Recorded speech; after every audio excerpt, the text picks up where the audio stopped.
Boa noite, meus caros amigos escolásticos e escolásticas. É mais uma alegria, satisfação a gente chegar nesse momento do nosso simpósio, depois de 2 meses de intensos estudos, pesquisas, para apresentar o fruto de um trabalho que é a realização deste evento, que acontece de 2 em 2 meses. Então tem pessoas chegando aqui pela primeira vez, outros já são mais antigos aqui na escola, tem a Raquel e Jesus. Sejam bem-vindos. E hoje nós estamos reunidos aqui para tratarmos de um tema específico, a respeito de Corax e Tizes, que são considerados os inventores da arte retórica, os que deram início ao ensinamento da arte de falar bem. São essas 2 pessoas que são os pioneiros, os professores primordiais dessa ciência, dessa arte, dessa habilidade que nós tanto falamos aqui na Escola de Atenas há mais de 5 anos. Então nós vamos conhecer os pioneiros, os principais elaboradores desta arte. Quem foram eles, quando eles elaboraram esse tratado de retórica, o primeiro da história, onde eles viviam, quais as influências que eles receberam de quem, quais as influências dos outros que vieram posteriormente a eles. Tudo isso nós vamos esclarecer. Esse simpósio ele traz uma originalidade, porque até onde eu pesquisei, os trabalhos na internet, no YouTube, são praticamente zero, escassos a respeito de Corax e Tizes, a não ser uma referência muito superficial. Então, no Brasil, esse estudo é pouco desenvolvido, mesmo porque o material que a gente tem para pesquisar também não é muito, e às vezes se fala de Corax e Tizes apenas como notas de rodapé em algum tratado de retórica, como os iniciantes, os pioneiros desta arte. Então, nem um trabalho oral ou mesmo escrito de peso nós temos no nosso país, e no mundo a gente encontra um trabalho ou outro. Então, nós aceitamos esse desafio de procurar desenvolver uma pesquisa, uma investigação a respeito desses 2 grandes pioneiros da arte retórica e trazer para os pesquisadores que assistem esse simpósio do país para poder ter uma referência bibliográfica, ter uma explanação maior, um desenvolvimento maior do que geralmente tem sido dito. Então, desse ponto de vista, é um simpósio original, é um simpósio que pode dar uma grande contribuição aos estudos da arte retórica, principalmente quando nós nos referimos ao início. O que nós sabemos de Corax e Tizes e da arte retórica, quando eu falo arte retórica, o manual, o livro que eles elaboraram, o primeiro da história, nós sabemos por meio da opinião dos escritores, pensadores antigos. Porque o manual que eles escreveram, chamado Technique Rhétorique, Técnica Retórica ou Arte da Retórica, se perdeu, não chegou até nós. Mas esses homens lá do passado leram este manual e falaram de alguma maneira sobre eles. Então o que nós temos é esses homens do passado, que viveram depois de Corax e Tizes, falando desse manual, e é por meio desse trabalho de seleção de opiniões, de testemunhos antigos, que a gente pode reconstituir quem foram esses 2 pensadores, 2 retores, e o que eles ensinavam. E isso nós chamamos de doxografia. Quando a gente reconstitui a vida, as ideias de pensadores do passado por meio de opiniões de pessoas que falaram sobre eles, recolhendo, a gente dá o nome de doxografia. Doxo que significa opinião, grafia, escrita. A escrita da opinião daqueles que vieram depois de Corax e Tizes. Então nós vamos trabalhar aqui, na verdade, a doxografia. Ou seja, nós vamos ver o que os grandes estudiosos, depois de Corax e Tizes, escreveram sobre eles. E assim a gente vai fazendo esse trabalho de reconstituição desse pensamento, deles. É um pouco o trabalho do arqueólogo. O que é que o arqueólogo faz?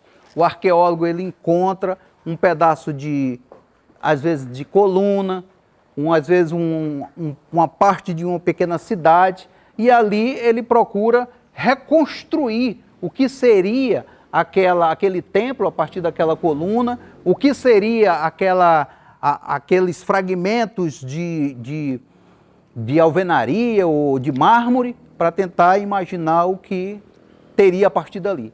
Então nós estamos aqui pegando fragmentos de Platão, de Aristóteles, de Cícero, de Quintiliano, que foram autores que falaram a respeito deles, para reconstituir essa arte. Então seja bem-vindo aí o David, Raeli, Oliveira, seja bem-vindo a Fabíola, muito tempo aí sem vir, seja bem-vindos, tá? Já estão com o roteiro aí. Então, esse nosso trabalho, eu quero aqui expor essa bibliografia, porque central nesse nosso trabalho é mostrar aonde nós fomos beber para reconstituir a vida de Córax e Tísias. Então, quem foram os pensadores, os oradores antigos que falaram a respeito deles? Então, vou citar alguns. Platão, que viveu depois de Córax e Tísias, Aristóteles, que foi discípulo de Platão, Sócrates também falou sobre eles, Isócrates, que foi um reitor contemporâneo a Platão, que falou também de Córax e Tísias. Depois nós vamos lá para Roma. Ainda na Grécia, nós vamos ter um historiador chamado Anaxímenes de Lampsaco, que também falou sobre Córax.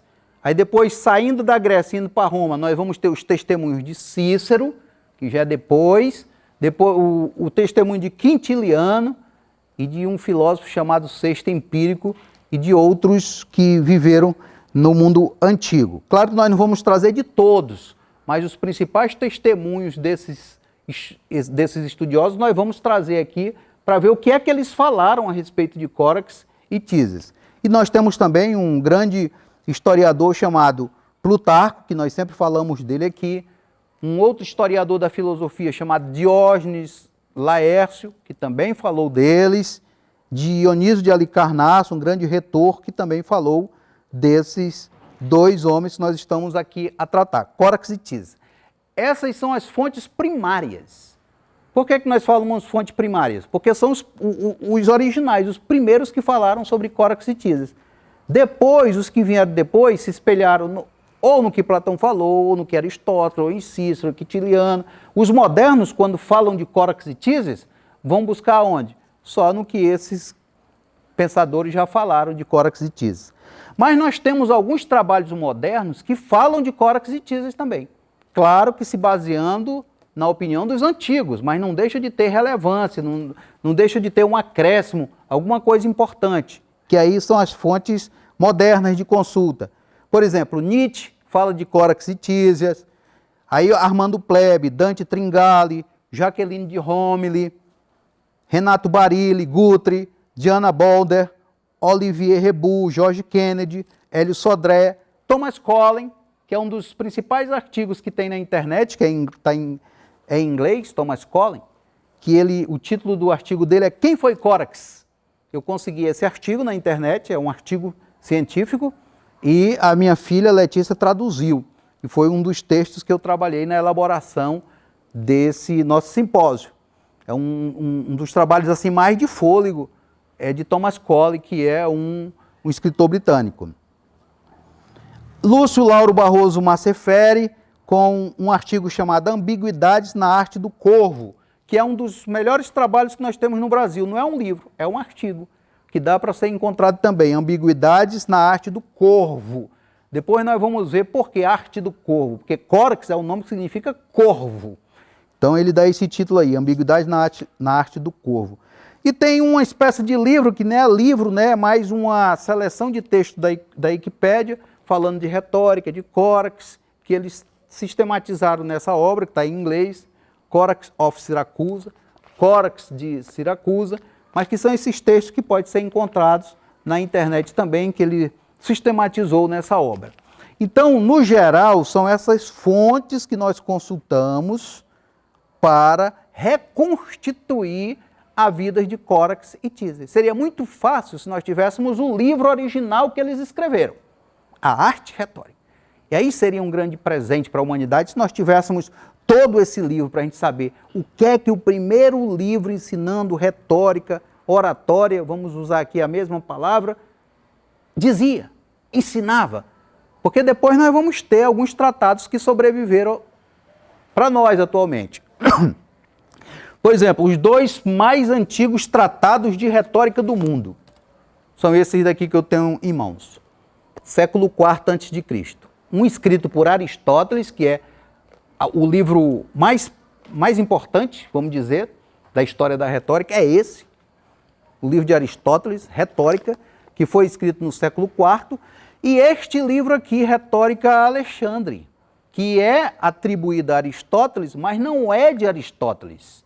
Ele chegou até nós por meio do conjunto das obras de Aristóteles, que nós chamamos de Corpus Aristotelicum, mas não é de Aristóteles. Segundo a opinião da maioria dos estudiosos, dos helenistas, pertence a um historiador que viveu na época de Aristóteles e que também foi preceptor, professor de Alexandre o Grande, chamado Anaxímenes de Lampsaco, que viveu na cidade de Lampsaco. É uma cidade que até hoje existe, na Turquia, perto de onde aconteceu a Guerra de Troia. Então ele era preceptor de Alexandre e escreveu este livro, Retórica Alexandre. São os livros do mesmo período de tempo, século IV a.C. São os dois livros mais antigos de retórica que já existiram. E Aristóteles, e tanto Aristóteles quanto Anaxímenes se baseiam em Córax de Siracusa. E não é eu que estou dizendo, é o próprio Aristóteles que vai dizer, e é o próprio Cícero que vai dizer que Aristóteles se baseia também nesse livro de Córax, e que Anaxímenes de Lampsaco também se baseia no livro de Córax. Textualmente ele diz aqui que ele se baseia no livro de Córax. Então eles leram, Platão leu, Aristóteles leu, Sócrates leu. Esses homens de antigamente, eles se liam, até mesmo para combater as ideias de outras pessoas. Quando a gente lê Aristóteles, a gente fica impressionado com a quantidade de filósofos que ele cita, de livros que ele leu. Então ele vai debatendo, ele vai refutando, ele vai confirmando. Então eles se liam, eles escreviam, existiam os escravos copistas, copiavam os seus livros nos seus papiros, nos pergaminhos, e ali duplicava aqueles pergaminhos, não era esse livro que nós conhecemos hoje, e vendiam aqueles rolos nos mercados e etc. Então era assim que esses livros chegavam de um para outro, por meio dos papiros e mais na frente, depois do pergaminho. Seu Jesus, meu amigo, pode sentar aqui. Mais um Jesus. Já tem um Jesus, ele chegou um, e agora já está chegando outro Jesus. Nossa escola já está bem guarnecida aí. Então, senhores, continuando o nosso trabalho, esse foi o que nós chamamos em retórica de proêmio, essa introdução, que eu falei hoje na nossa escola, que a introdução é algo muito importante para a gente compreender o desenvolvimento e a conclusão de um trabalho.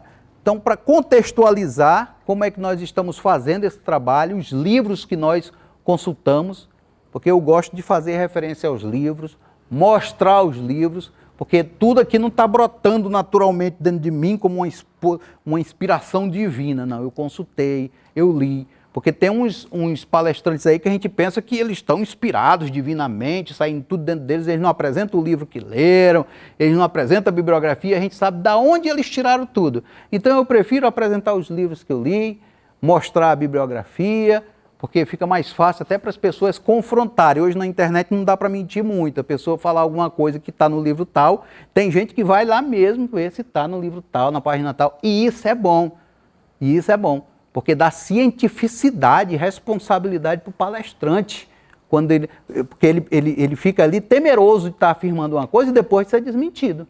Você falou que no livro tal, na página tal, edição tal, tem isso, e foi lá, não tem. Ou você citou erradamente, você perverteu a citação, você modificou a citação. Então, tudo isso, o pesquisador, o investigador, tem que estar muito atento para que o trabalho dele tenha credibilidade, tenha responsabilidade científica. E é uma das coisas que eu venho procurando amadurecer cada dia mais, de tudo que eu falar, ter lá a página, a citação, alguma coisa nesse sentido. E se for interpretação minha, dizer... Mas eu vejo assim, eu penso assim, eu interpreto assim, eu imagino assim, deixando claro para as pessoas a responsabilidade com o trato desse material, uma responsabilidade acadêmica. Então, essa foi a primeira introdução e nós vamos agora entrar no nosso próximo ponto, que é exatamente como se deu esse nascimento da retórica em si. Uma coisa importante esclarecer para todos vocês, para todos os senhores. A retórica existiu antes da retórica. Parece paradoxal, mas não é, os senhores entenderão. A retórica existiu antes da retórica. Por quê? Porque a retórica é a arte de persuadir, é a arte de convencer, é a arte de exortar o seu ouvinte a praticar, a fazer ou a dizer alguma coisa. Isso é a retórica. Então, nesse sentido, ela sempre existiu. Os profetas do Antigo Testamento, os sábios da Índia, os magos persas, todos os políticos antes de Córax praticaram a retórica de uma forma natural, porque a retórica ela é natural, ela é inerente à comunicação humana. Então existe uma retórica antes da retórica. Ou seja, todos nós praticamos retórica aqui, neste ambiente. Os que estão nos ouvindo, todos praticam retórica, mesmo sem saber. Por quê? Porque é algo inerente. Todo dia nós estamos tentando convencer, persuadir alguém de alguma coisa. E aonde tem o objetivo de persuadir, aí existe a retórica. Então a retórica é tão antiga quanto a própria humanidade. Ela é tão antiga quanto as civilizações. Nesse sentido, a retórica existe antes da própria retórica. Então, quando a gente fala que Córax e Tísias foram os inventores da retórica, nós estamos falando em quê? Já que a retórica existiu desde os primórdios da comunicação humana. Nós estamos falando quando essa habilidade que é natural no ser humano, ela se tornou objeto de estudo. Ela se tornou objeto de interesse. Ou seja, se todos os homens praticam a retórica, o que é que faz que uns sejam mais habilidosos do que outros, convençam mais os outros do que determinadas outras pessoas? O que é que faz com que as pessoas tenham uma coerência, uma lógica, uma clareza ao falar e outros não tenham? Então eles começaram a estudar essa habilidade do ser humano. E aí foi que quando a retórica se tornou objeto de estudo, objeto de ensino, de aperfeiçoamento. É como se o homem soubesse dançar, mas tem os professores de dança para aperfeiçoar essa habilidade do ser humano dançar. É como se o homem soubesse cantar naturalmente e tem os professores de música, as faculdades de música para aperfeiçoar este dom que é inerente aos seres humanos. E temos a retórica, surgiu exatamente os pesquisadores, os investigadores, os construtores desta arte. Foi quando Córax e Tísias, observando o que leva um homem a ser persuasivo, eles escreveram esse tratado para ensinar as pessoas a se comunicar bem nos tribunais. Então, é nesse sentido que a gente diz que a retórica nasceu antes da retórica. Mas a retórica enquanto ciência, a retórica enquanto arte, a retórica enquanto habilidade, a retórica enquanto manual ensinável, tem uma data de nascimento, tem uma certidão de nascimento. E foi no ano de 465 a.C., na cidade de Siracusa, na ilha da Sicília, atual Itália, mas antigamente chamado Magna Grécia. Foi em Siracusa, na Sicília, que nasceu a retórica por meio de Córax e Tísias. Essa cidade até hoje existe, Siracusa, de muitos sítios arqueológicos, tem em torno de uns 120 mil habitantes, essa cidade, e foi a cidade onde nasceu Arquimedes, o grande cientista, que disse Eureka, descobriu, né? Aquele famoso cientista Arquimedes. E Santa Luzia, curadora dos olhos, que todos nós conhecemos, já ouvimos falar, inclusive é a padroeira da cidade de Siracusa. Então Siracusa tem uma história importante na própria humanidade. Então, Córax e Tísias, eles elaboraram esse manual de retórica. Agora pergunta, mas por que? Do nada? Agora eu vou elaborar um manual de retórica para as pessoas. Não, a retórica surgiu de uma necessidade, surgiu de um contexto, surgiu de um ambiente. Ou seja, Siracusa vivia sob uma ditadura, uma tirania, que era a tirania dos Diomênidas. Vem o pai de Dinomenes, Aí depois sucede outro tirano, filho de Dinomenes, que é o Hieron. Depois de Hieron, o irmão dele se torna tirano, Gelon. E depois do Gelon, o outro irmão, Trasíbulo, se torna um tirano. Então, Siracusa vivia sob uma tirania. Os tiranos expropriavam as terras, tomavam os direitos das pessoas, saqueavam, como é uma tirania, onde não existe direito, onde não existe tribunal, onde o tirano é quem manda em tudo.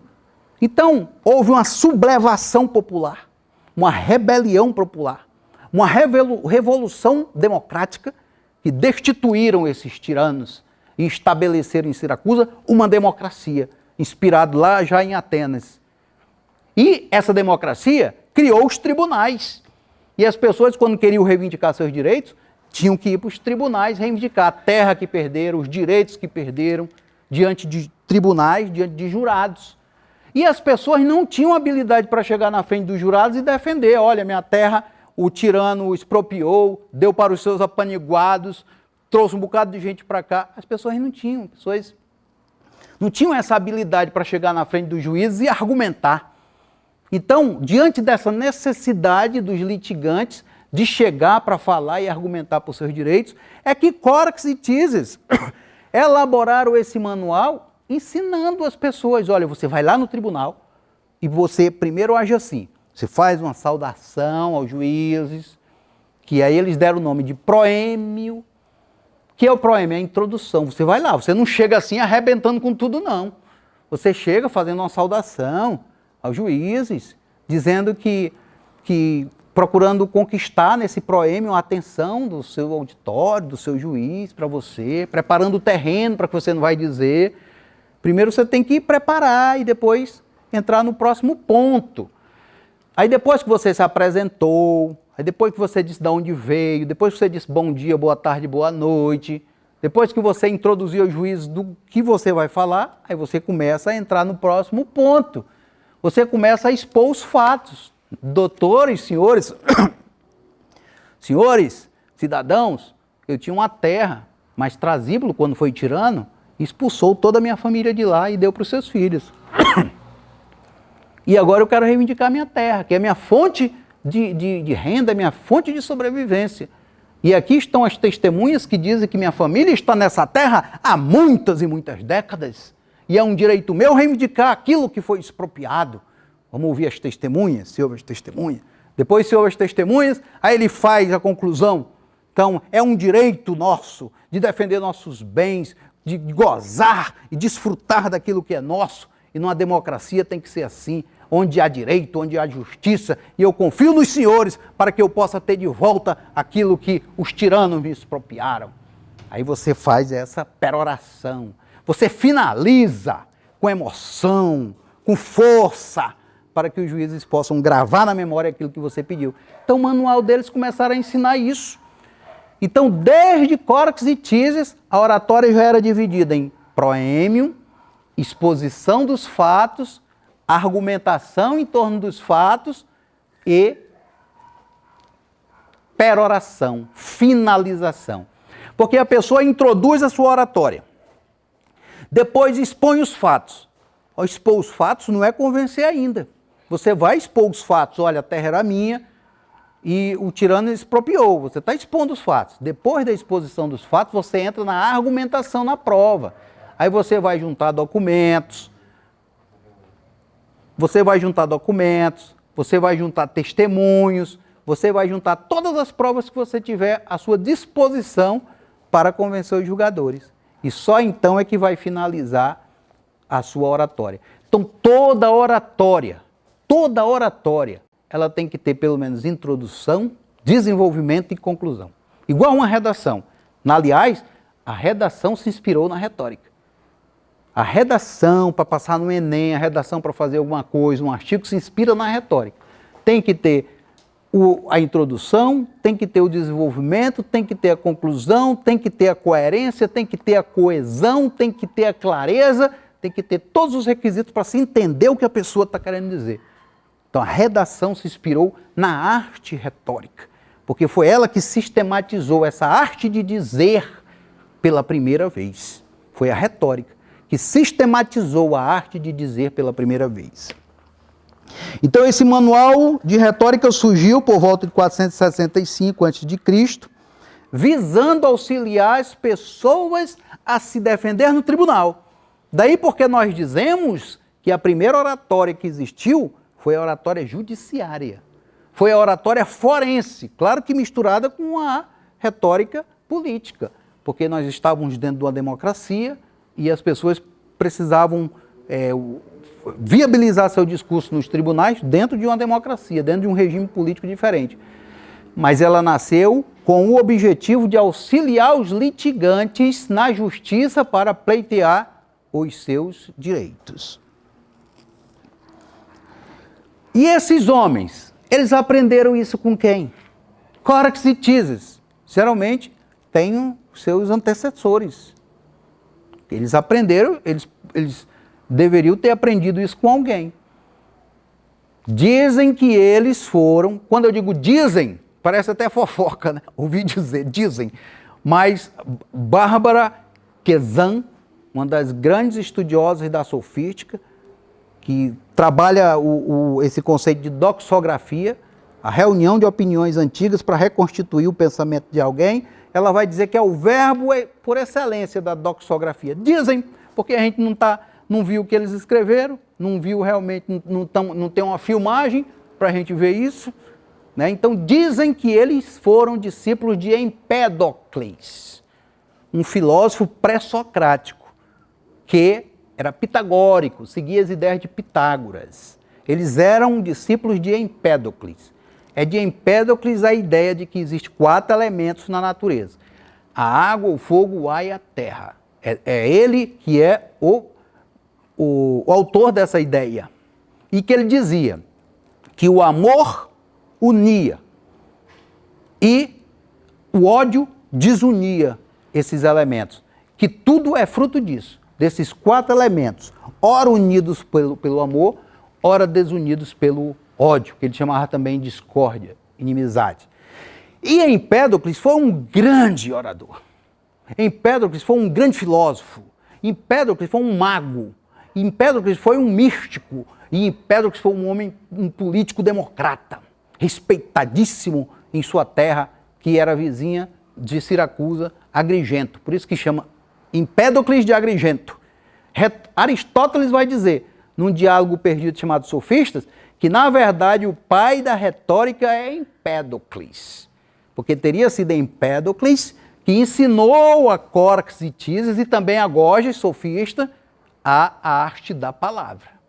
Só que nós não temos elementos mais do que isso. Apenas o que nós temos, o que nós sabemos é que ele foi um extraordinário orador, e que Aristóteles disse que ele era o pai da retórica. Então Empédocles foi o professor de Corax e Tises. Empédocles viveu ali pelo ano de 494 a 330 a.C. Sempre que possível eu coloco aí a data para a gente se situar, que nós estamos falando antes de Cristo, século V antes de Cristo. E Corax e Tises viveram mais ou menos em quanto tempo? Qual o ano do nascimento deles? Não existe, eu não encontrei ninguém dizendo que foi ano tal. Não existe isso. Dizem que foi no início do século V. Então, provavelmente, Corax e Tises sejam um pouco mais novos do que Empédocles. Um pouco mais novos só. Empédocles nasceu aí por volta de 494, 500, e Corax nasceu por volta disso aí também, 490, e Tises também por volta de 490. A diferença de idade entre mestre e discípulo ali não era muito não, era pouca. Então Empédocles ele foi professor de Corax e Tises e também de Gorgias. Já falei aí da teoria de Empédocles, né? Então, mesmo antes de Empédocles, mesmo antes de Corax e Tises, a Grécia já era eloquente por natureza. A Grécia já era um povo eloquente, já era uma civilização eloquente por natureza. Aquele povo tinha esse dom. Há um estudioso chamado Bredite que diz, o grego nasceu orador. O grego nasceu orador. Porque parece-me que algumas civilizações são mais destinadas à oratória do que outras. Como algumas pessoas são destinadas à oratória mais do que outras. Algumas cidades são destinadas à oratória maior do que outras. Então, se a gente for ver, Homero é considerado até o pai da oratória, o príncipe dos oradores. Nós fizemos um simpósio aqui só sobre Homero, mostrando que lá na Ilíada já existia um professor de retórica chamado Fênix, que ensinava a Aquiles a arte da oratória e a arte da guerra, dos grandes feitos. Então, essa raiz, quase tudo da civilização grega, está lá nos dois escritos primordiais da civilização, Ilíada e Odisseia, que Homero viveu aí quase 300 anos antes de Empédocles, de Córax e Tísias. Então, a Grécia toda, desde o início, com Homero, é eloquente. Homero, com seus poemas Ilíada e Odisseia. Depois, um poeta que é quase contemporâneo de Homero, Hesíodo, que escreveu o livro Cosmogonia, e o Trabalho e os Dias, onde ele fala do nascimento dos deuses, da origem dos deuses. Então, Hesíodo era eloquente. Os poetas líricos da Grécia, Safo de Lesbos, Píndaro de Tebas, Simônides de Céu, foram grandes oradores, homens eloquentes. Nós vamos ter os poetas trágicos, Ésquilo, Sófocles e Eurípides, que também foram grandes oradores. Os 7 sábios da Grécia, dentre eles Tales de Mileto, Solon de Atenas, Bias de Priene, todos eles foram eloquentes. A Grécia foi eloquente na arquitetura, a Grécia foi eloquente na pintura, a Grécia foi eloquente na poesia, na filosofia. A Grécia é uma civilização eloquente. Então era natural que aquela civilização pudesse nascer, essa oratória pudesse nascer naquela civilização. E aqui, como o grego tinha uma inclinação para a oratória, e algumas pessoas têm essa inclinação mais visível do que outras, eu trago um exemplo aqui. Eu trago um exemplo aqui. Está aqui o Gênesis, que é de Tarauacá, o professor Carlos, que é de Tarauacá. Tarauacá é uma terra que tem uma inclinação, para quem presta atenção, verbal, linguística, muito mais do que outras cidades. Você chega em Tarauacá, está todo mundo debatendo sobre política, está todo mundo querendo ter razão naquilo que defende. É uma cidade agitada nas praças, nos tribunais, tem um júri, todo mundo vai assistir, aquela movimentação, às vezes fecha as ruas, porque o povo quer assistir ao julgamento. Tarauacá é uma terra inclinada. A Fabíola é de lá, sabe disso, é inclinada ao debate. Enquanto outra cidade não quer saber quem é que está sendo julgado, quem é político, quem não é, se vota, se não vota, quer cuidar dos seus afazeres. Então, existem umas cidades mais inclinadas ao debate oratório do que outras. E eu trago aqui para o Acre um exemplo da cidade de Tarauacá. Você pode ir em Tarauacá e perguntar para o pessoal o que é que ele acha do político tal, do presidente ou do governador, do deputado, aí você se prepare para ouvir as ideias, o debate, as críticas, etc. e tal. Fulano de tal, não, aquele fulano de tal aqui traiu o povo daqui de Tarauacá. Então, é um negócio interessante, Tarauacá. Do povo mais simples, tá? Do povo mais simples, dos seringais no mercado, todo mundo informado sobre política, sobre quem é quem, sobre o que estão fazendo. Então, essa é uma cidade inclinada, o Wellington é de lá, sabe também, que é uma cidade inclinada à arte retórica. Aqui no Acre, a gente poder fazer essa comparação é até um objeto de estudo aí, de pesquisa para quem se interessar. Essa eloquência natural do povo de Tarauacá. Não é porque é minha terra não, que eu sou de lá também, tá?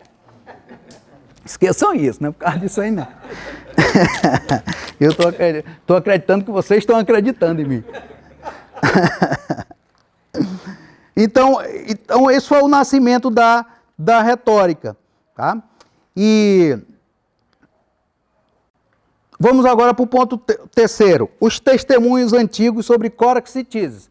Tudo bem, eu falei que existe essa quantidade de pessoas que nós vamos citar, que falaram de Córax e Tísias. Eu falei mais precisamente do nascimento dessa oratória. Agora nós vamos falar desses testemunhos antigos. E eu quero começar por Cícero. Cícero nesse livro aqui, ó, chamado Brutus e a Perfeição Oratória. Cícero já é de Roma, já viveu depois de Aristóteles, mas ele faz uma referência a ao que disse Aristóteles sobre Córax e Tísias. E é uma das citações mais ricas que existem sobre Córax e Tísias, é essa de Cícero. Por isso, não é pelo ordem cronológica que eu estou começando, é até pelo grau de importância das citações. E o que é que Cícero vai dizer aqui no livro Brutus? É onde ele escreve a história da retórica da Grécia, de Roma. Esse livro aqui é um livro retórico de Cícero. Brutus, podendo ser encontrado na nossa língua portuguesa. E a perfeição retórica. Brutus foi o mesmo que matou Júlio César. Tá? Ele era muito amigo de Cícero, grande orador, extraordinário orador de Roma. Brutus, quando ele mata a facada César com vários senadores, e César teria dito: até tu, Brutus, meu filho. Então ele dedica esse livro a Brutus, que foi um dos grandes oradores de Roma. E o que é que Cícero vai dizer? Cícero viveu nessa data aí, 160 a.C. ou 43 a.C. Numa passagem extremamente rara, ele vai dizer, condensada e rica de ensinamentos. Ele vai dizer: quando, diz Aristóteles, a tirania foi destruída na Sicília, quando eu falo de tirania, daquela família que eu falei, da família dos Dinomédidas. Estava lá o Dinomenes, o Hieron, o Gelon e o Trasíbulo. Era uma dinastia tirânica. Foi destruída na Sicília e as questões entre particulares, após um longo intervalo, foram novamente submetidas aos tribunais. Pela primeira vez, nesse povo de espírito penetrante e naturalmente inclinado à discussão, viram-se os sicilianos, Córax e Tísias, dar um método e regras. Antes, ninguém seguia uma rota traçada, nem se submetia a uma teoria, e, entretanto, a maioria se exprimia com cuidado e ordem. Quanta riqueza tem nessa citação. Veja só, ele vai dizer que a retórica nasceu depois que foi destituída a tirania. Porque a retórica não tem outro ambiente para nascer senão a democracia. Como é que eu vou ter a liberdade para falar, argumentar, dizer as minhas verdades, de que se não existe democracia, o tirano vai me mandar me degolar, o tirano vai mandar cortar a minha cabeça. Então, a retórica, ela é filha da democracia. A democracia, ela abre as potencialidades de florescimento do ser humano. Onde há uma tirania, as potencialidades do ser humano são sufocadas. Onde há democracia, elas são liberadas. Com tudo que não presta também. É uma caixa de Pandora. Libera as potencialidades mais sublimes, mas as perversidades também. É uma caixa de Pandora a democracia. Então, foi uma das flores da democracia a retórica. Outra flor da democracia, a filosofia. São as flores da democracia. Onde há democracia, há a possibilidade de florescimento desses saberes. Então o povo grego, o povo siracusano, quando se viu nessa democracia, se viu nascer essa ciência, essa habilidade chamada retórica. E o que quer dizer retórica? Dizer. Tórica, com força, com distinção, com plurissignificado. Tórica. Então a retórica é um dizer diferenciado do dia a dia. É um dizer, mas é um dizer mais forte. É um dizer com vista a um convencimento, com uma certa distinção, com certo talento. Então, quando o orador fala, ele fala de uma forma diferente, porque esse dizer dele vem acompanhado, esse dizer, vem acompanhado do tórica, da força, da distinção do dizer. Daí a palavra retórica significa etimologicamente isso. E aí, ele vai dizer o seguinte: e esse povo era um povo de espírito penetrante e inclinado à discussão. Ou seja, como o povo de Tarauacá. Siracusa era como o povo de Tarauacá. Inclinado à discussão, era um povo penetrante e que gostava do debate. Olha onde a democracia vai escolher para nascer. Entre um povo que gostava de debater, entre um povo que gostava de discutir, entre um povo que gostava de expor sua opinião. E era um povo penetrante. E antes da retórica, eles falavam com ordem, com cuidado. Não era descuidado como eles falavam. Mas a retórica vem aperfeiçoar, como diz Nietzsche, os artifícios da linguagem. A ciência retórica vem aperfeiçoar esse dom do ser humano de persuadir, é um aperfeiçoamento desse dom natural, como eu já falei. Nietzsche vai dizer isso lá no seu curso de retórica, que Nietzsche também discutiu a retórica. Às vezes a pessoa só conhece Assim Falou Zaratustra, só conhece esse homo, né? Qual é o outro livro de Nietzsche? Gaia Ciência e etc e tal. Mas Nietzsche tem um livro chamado Curso de Retórica. Nietzsche estudou a retórica. Inclusive nós temos um simpósio aqui na Escola de Atenas, onde nós estudamos a retórica do ponto de vista do que Nietzsche falou sobre a retórica. E uma coisa interessante, Siracusa era uma cidade rica, era uma cidade culta e era uma cidade bela. Olha onde a retórica nasceu, no meio da riqueza, no meio da beleza e no meio da inteligência. A única cidade que rivalizava com Siracusa em cultura, beleza e sabedoria, cultura, beleza e riqueza, era Atenas. A única. E o contato entre Sicília e Atenas era muito forte, eram duas cidades muito próximas uma da outra, que o acesso é pelo mar. Atenas, Siracusa, Siracusa, Atenas. Eram as duas cidades mais belas da Grécia. E a retórica nasceu num ambiente de abundância, de prosperidade, de riqueza, de democracia, de beleza, de inteligência. Essa é a origem da arte retórica, em Siracusa. Podemos virar a página aí seguindo. Então, Córax e Tísias foram os primeiros a ensinar os jovens a arte de se expressar com preceitos, método e preceitos, que em latim é via et arte. Método é via. Preceitos é arte. Quando a gente fala arte retórica, nós estamos falando de método retórico, técnica retórica. Cobrando honorários.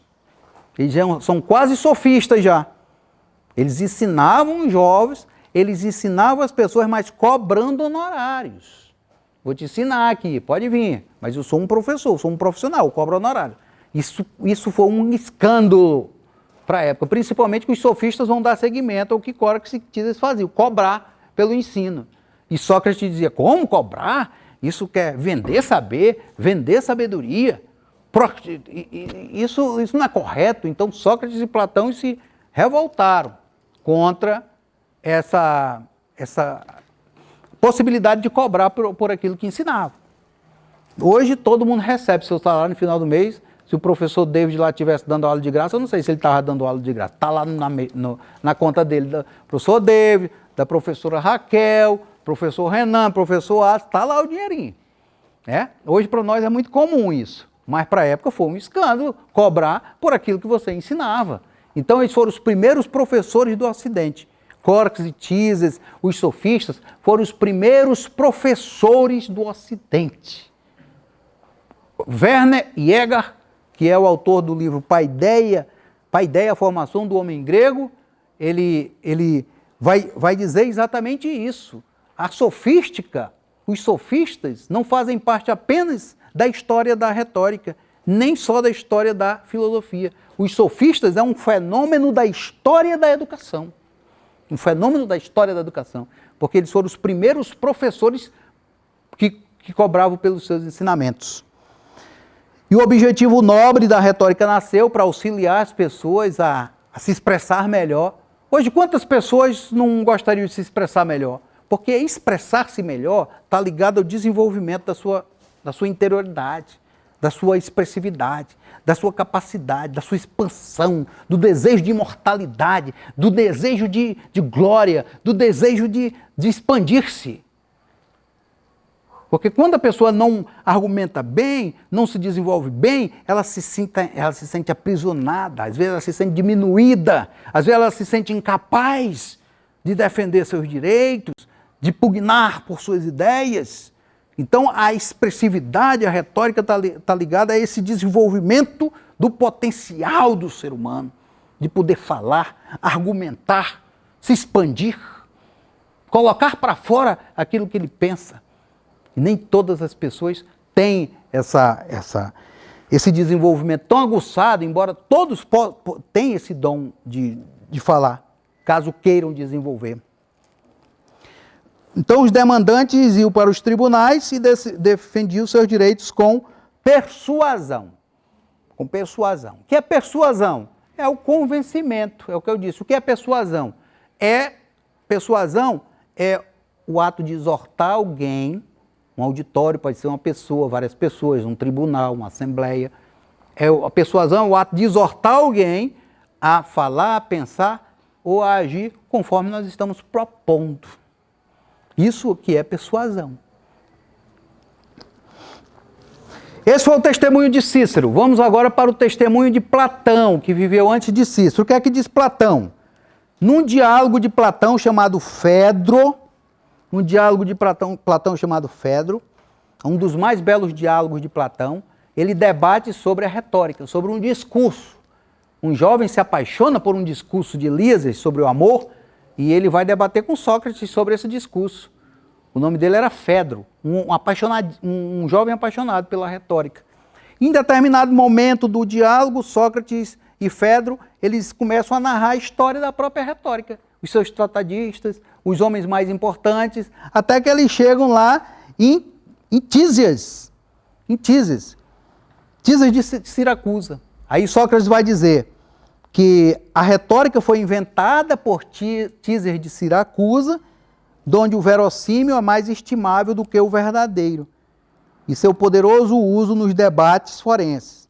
Em determinado momento exclama Sócrates: parece ser uma arte assombrosamente oculta, a que foi desvelada por Tísias. Mas a retórica é uma arte oculta. Era uma arte oculta porque até então ninguém sabia. Até então as pessoas se expressavam, persuadiam, sem saber o que era isso. Estava oculto. E o que é que Tísias faz quando ele revela isso? Quando ele desvela isso? Quando ele descobre isso? Quando ele inventa isso? Ele desvela uma arte oculta. Ele desvela um saber oculto. Daí que Sócrates vai dizer, essa arte é assombrosamente oculta. A arte que foi revelada por Tísias. Por quê? Porque estava baseada mais no verossímil do que no verdadeiro. Quando a gente vai para o tribunal, a gente vai mais baseado no verossímil do que no verdadeiro. Porque muitas vezes não sabemos o que aconteceu, surge uma prova aqui, uma testemunha aqui, e nós vamos reconstituindo o que surgiu. É mais ou menos o provável, o plausível que teria acontecido. Porque se nós soubéssemos o que tinha acontecido, não precisava. Era muito fácil resolver as questões nos tribunais. Está lá, a não ser em casos muito evidentes, né? Mas mesmo num caso que tem uma pessoa matando, filmando, ainda é objeto de debate. O contexto, por que fez isso, por que fez aquilo. A pessoa que é pego aqui, fotografado com um punhal aqui no peito da vítima, pode não ter sido ele que matou. Ele pode ser exatamente o cara que estava tirando o punhal do peito da vítima para salvá-lo. Como já aconteceu, inclusive, na França, numa história chamada do padeiro. O padeiro foi acusado de matar uma autoridade. Quando a polícia chegou de manhã, o padeiro estava com uma faca no peito da autoridade. Foi preso, julgado, condenado, como se fosse o autor daquele homicídio. E o padeiro todo dia passava ali naquela horária ali para poder vender o pão.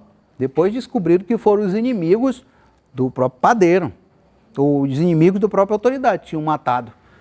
Aí, quando descobriram essa verdade, segundo contam, depois dos julgamentos, existia um meirinho oficial que antes de iniciar um julgamento, ele batia 3 vezes no chão. Poco, poco, poco. Aí uma pessoa chegou, depois de um tempo, e perguntou por que toda vez que havia um julgamento se batia poco, poco, poco no chão 3 vezes. Aí o oficial lembrou que antes de julgar, a gente coloca 3 batidões no chão. Lembrai-vos do padeiro. Antes da pessoa julgar, para julgar bem, lembre-se. Lembre-se do padeiro, lembre-se de muitos processos judiciais que as pessoas foram vítimas de erros judiciários. Então, abre-se um leque de debate e discussão que é dentro do que foi possível, razoável, plausível, aqueles debates que se dão no âmbito dos tribunais. A filosofia busca o verdadeiro, até hoje está procurando. Até hoje está procurando o verdadeiro.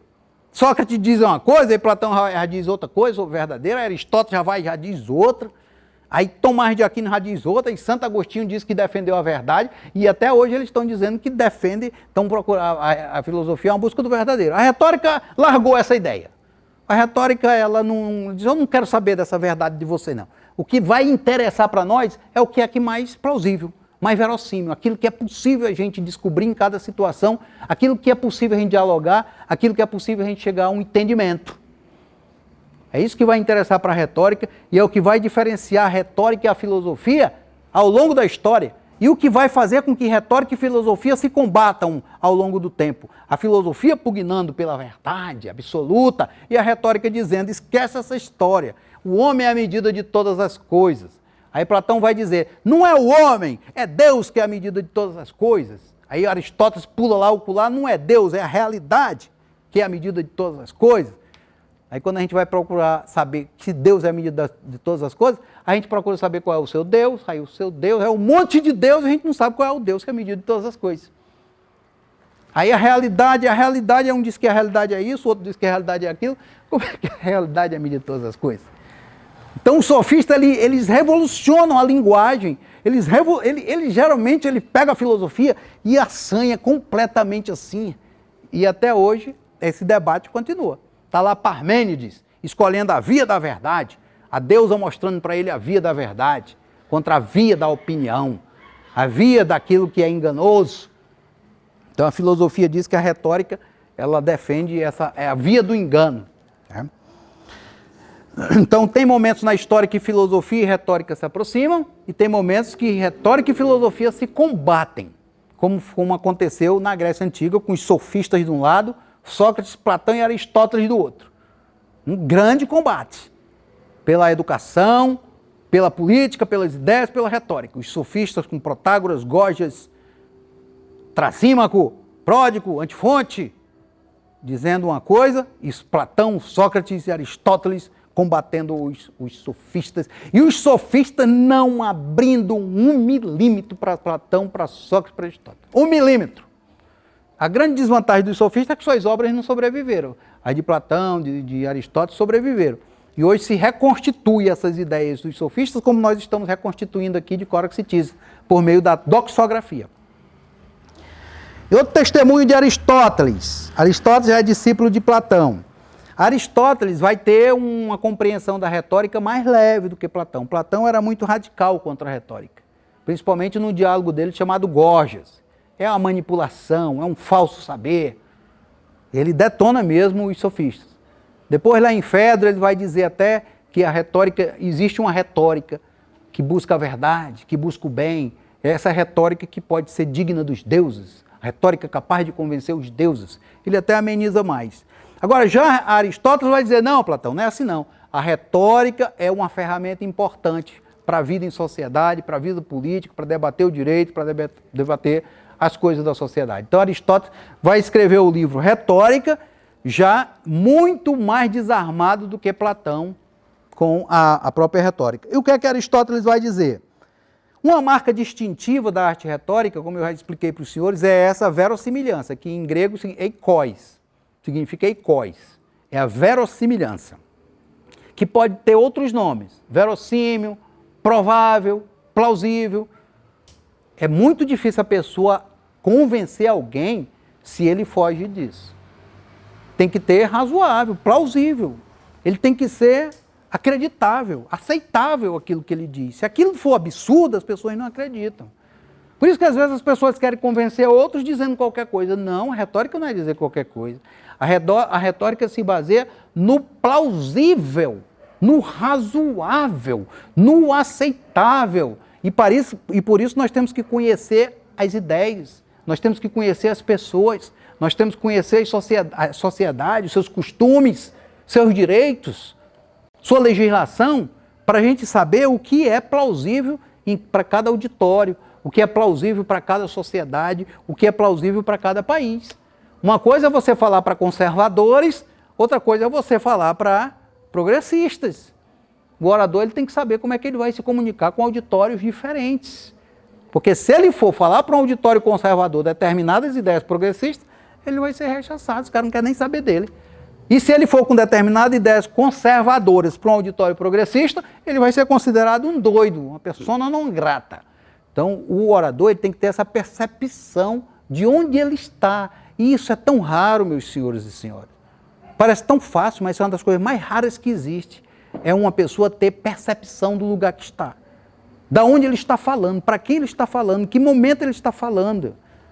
É uma das coisas raras, se chama faro retórico, intuição retórica, inteligência retórica. Daí Sócrates dizer, essa arte é uma arte assombrosamente oculta. Porque tem coisas que é o orador que percebe, é o orador que lê, é o orador que sente, é o orador que intui.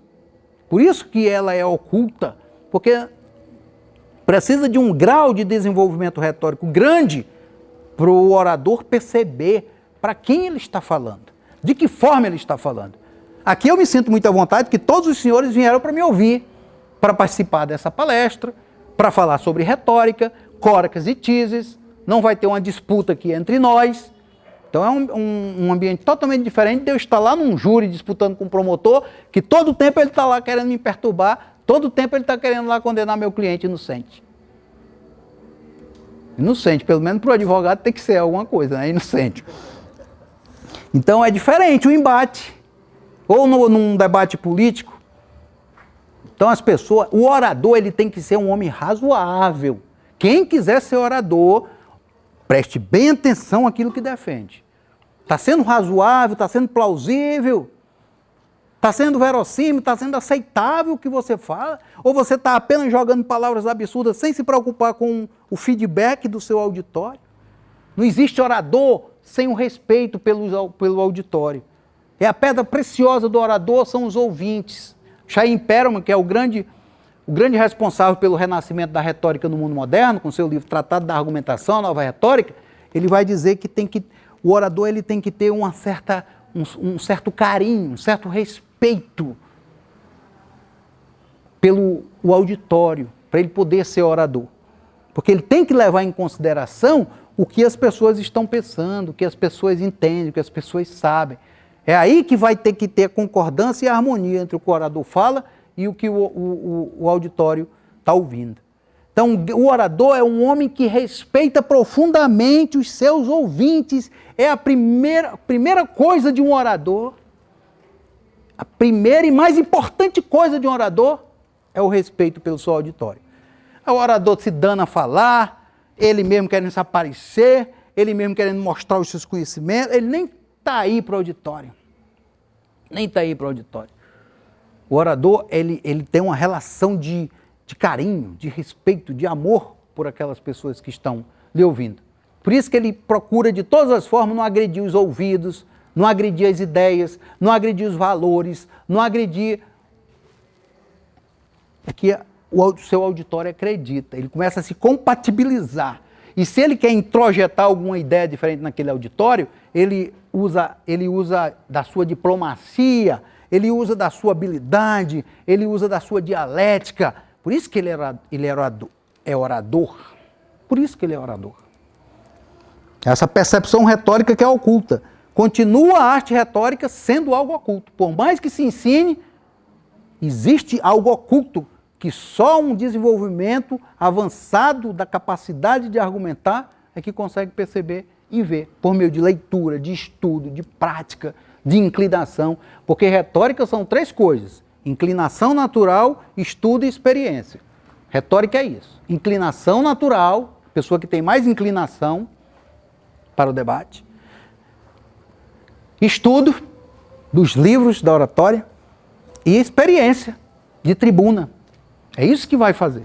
A Suzy é uma das grandes defensoras do Correio permanecer uma instituição pública, uma entidade pública no nosso país. Sempre acompanho ela defendendo tudo isso, a experiência que ela está adquirindo nas suas entrevistas, nos seus debates. Isso é uma dimensão importante da oratória, experiência no falar. E ela está vindo aqui para o simpósio ver teoria, estudo, livros, já é mais um enriquecimento para ela. E ela tem uma inclinação natural também, porque ela se interessou por essa escola, ela está aqui para aprender. Então ela está preenchendo os 3 requisitos básicos para ser um orador.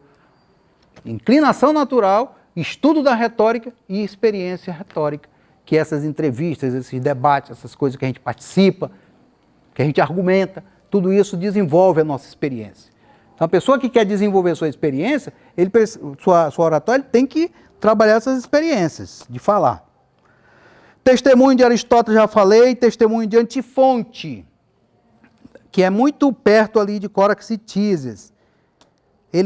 Tem um livro de Antifonte que é muito interessante. Esse livro aqui sempre eu levo para os júris.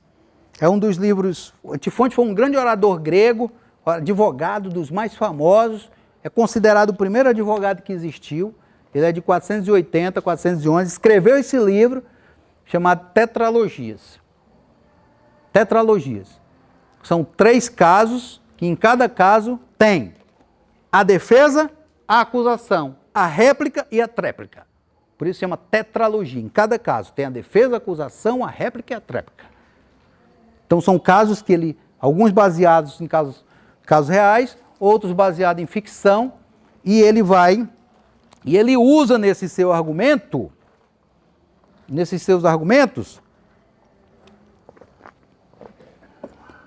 um argumento que ficou conhecido como o argumento de Córax. O argumento de Córax. O que é esse argumento de Córax? É um argumento interessante. Por exemplo, se o ódio que eu nutria pela vítima torna verossímil as suspeitas de algum crime que eu cometi contra ela, não seria mais verossímil que eu, prevendo essas suspeitas antes do crime, eu tenha me abstido de cometê-lo? É um exemplo de argumento por verossimilhança. Por verossimilhança. A pessoa que foi agredida, um homem forte que é agredido por um homem fraco. Aí o homem fraco, um homem forte que é agredido por um homem fraco.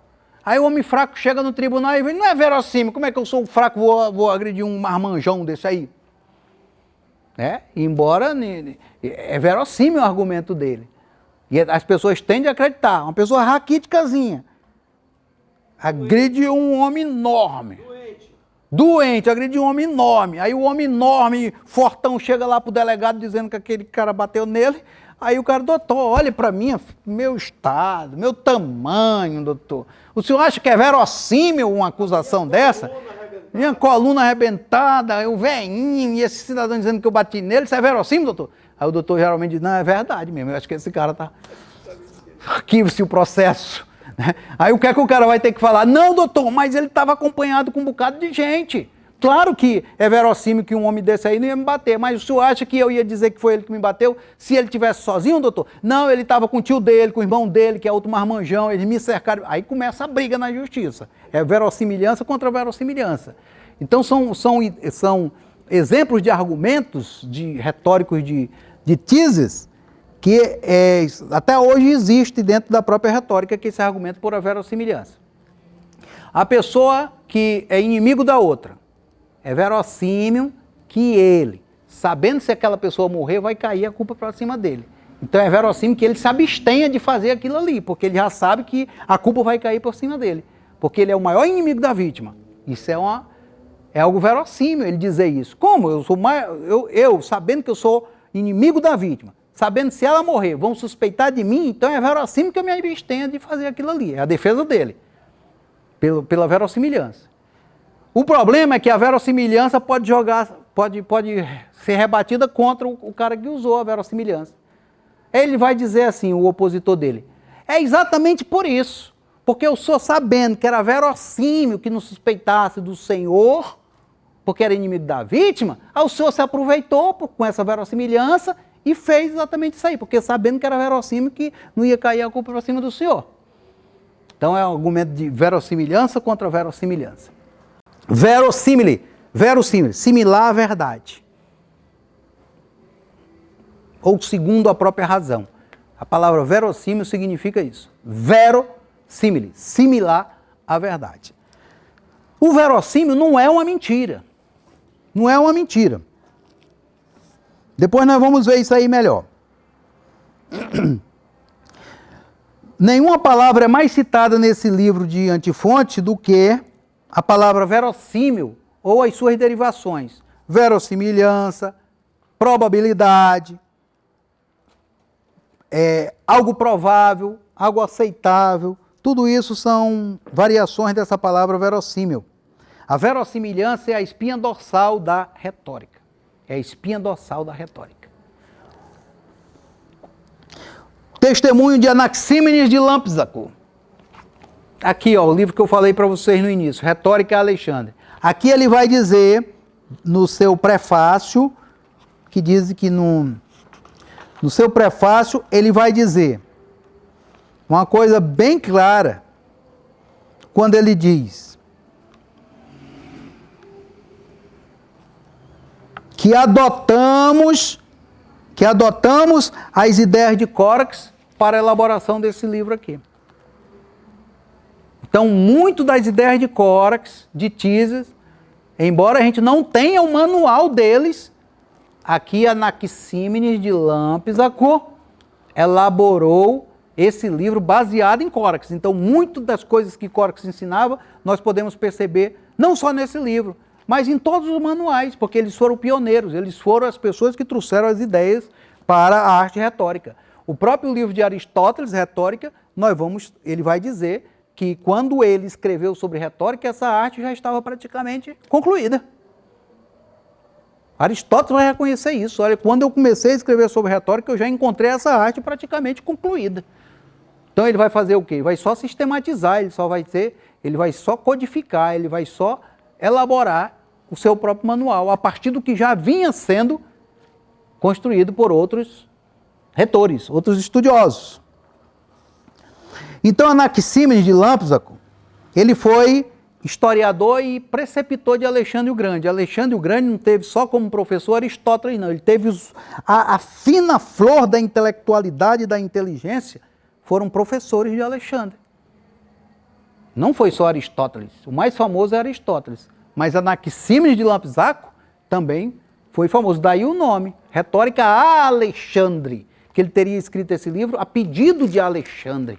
Alexandre não queria, na carta que enviou para Anaxímenes, apenas se vestir bem, como um rei. Ele queria falar bem, se expressar bem e ser o melhor nessa arte.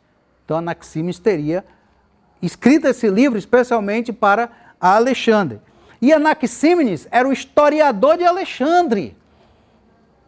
Esses estadistas antigos, de maior visão, eles tinham seus próprios historiadores. Quando iam para a guerra, eles levavam todo mundo. Era o historiador para narrar seus feitos, era o escultor para esculpir a sua figura, era o pintor para esculpir as suas batalhas. Então, Alexandre levava todo tipo de talento com ele para as suas guerras.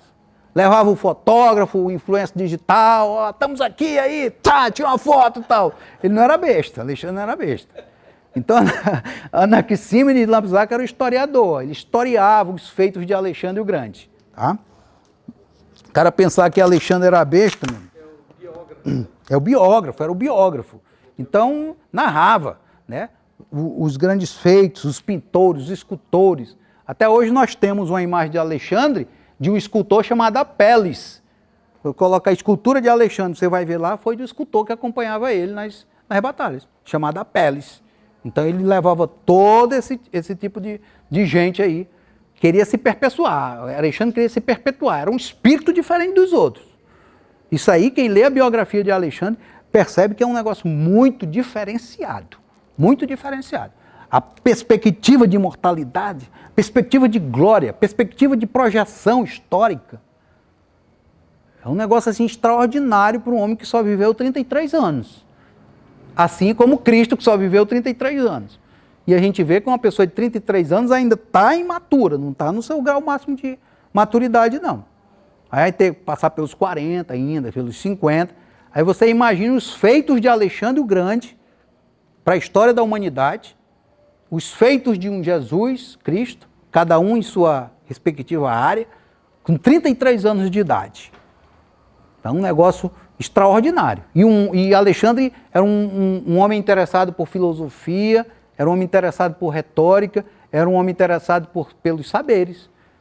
E para onde ele ia nos seus países, ele pegava aqueles animais e mandava lá para o zoológico de Aristóteles. Aristóteles era estudioso da botânica, da zoologia, tinha todo tipo de animal estranho que Alexandre pegava e mandava lá para o seu professor estudar.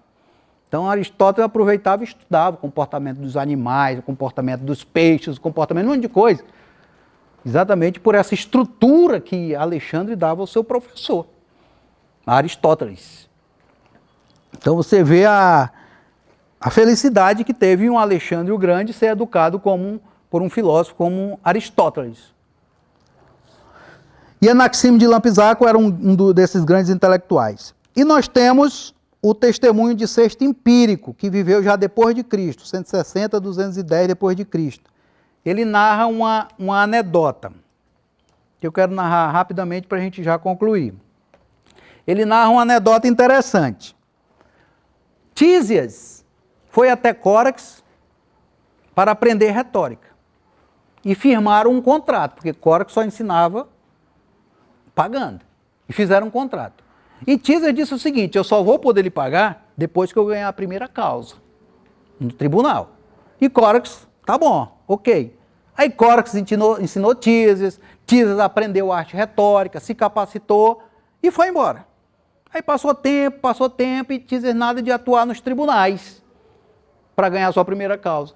Aí Córax disse: eu vou processar esse cidadão. Aí foi na justiça e entrou com um processo contra Tísias, argumentando o seguinte: de qualquer jeito ele vai ter que me pagar. Se ele perder, ele vai ter que me pagar porque ele perdeu a causa. E se ele ganhar, ele vai ter que me pagar porque ele ganhou a primeira causa da vida dele. Aí aquela multidão de gente aplaudiu, Córax ovacionado nos tribunais. Aí Tísias se levanta e inverte os argumentos. Pelo contrário, meu amigo, eu não vou lhe pagar de nenhum jeito. Porque se o tribunal me der razão, então não tenho que lhe pagar.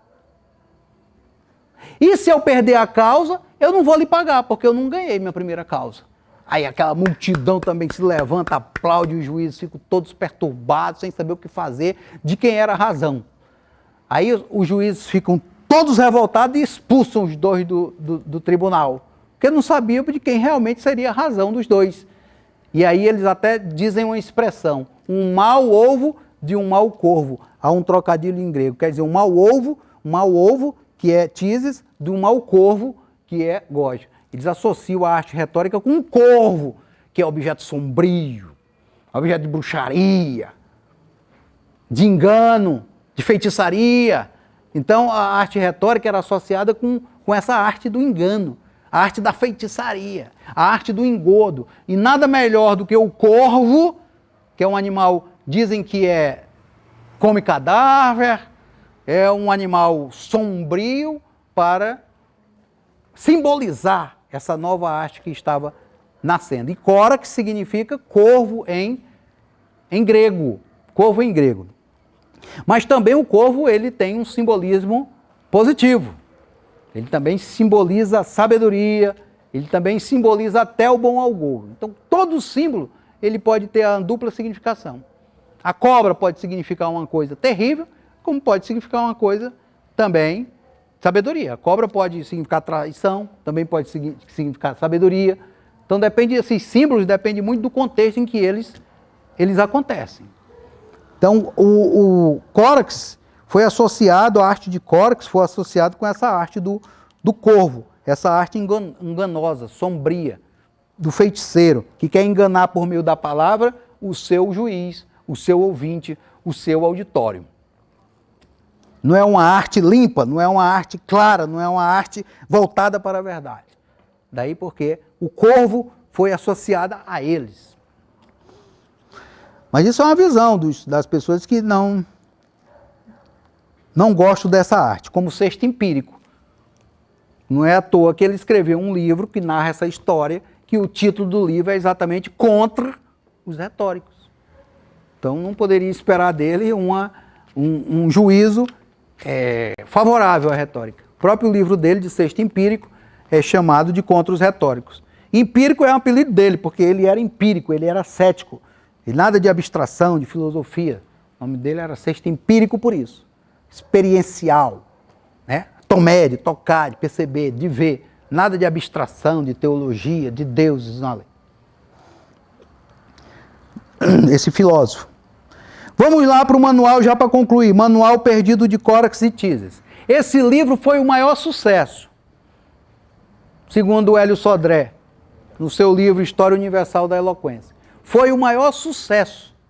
As pessoas procuravam comprar, os jovens procuravam ler, em todas as cidades se procuravam esse livro para aprender a arte de falar. Impressionante como um livro desse, que foi o maior sucesso na época, um best-seller quase, na época, não chegou até nós. Mas quando ele escreveu o Manual de Retórica, então, meu amigo, era muita gente procurando conhecer essa nova arte, conhecer como se expressar bem.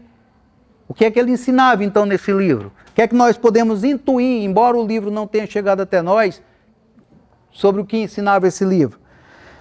Primeiro, é evidente que ensinava a arte de persuadir, a arte de convencer alguém, a arte de fazer com que uma pessoa falasse, agisse e pensasse a maneira que a gente estaria propondo para ela. Isso é persuadir.